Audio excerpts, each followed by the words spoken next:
The Insurance Institute for Highway Safety recently evaluated the redesigned 2025 Toyota Camry, awarding it the prestigious Top Safety Pick Plus recognition.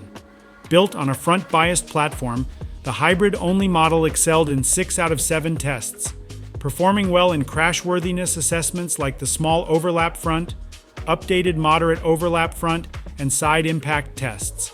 However, the headlights were rated acceptable, with the projector-style LEDs of the LE and SE trims receiving feedback for insufficient low-beam visibility on curves.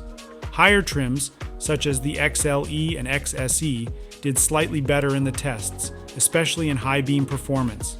The Camry also impressed in front crash prevention, particularly in pedestrian scenarios, avoiding collisions at speeds up to 34 miles per hour in nighttime testing. Safety features like seatbelt reminders and latch ease of use also received high praise. With starting prices at $28,400, the Camry offers a safe and tech-savvy ride for hybrid enthusiasts.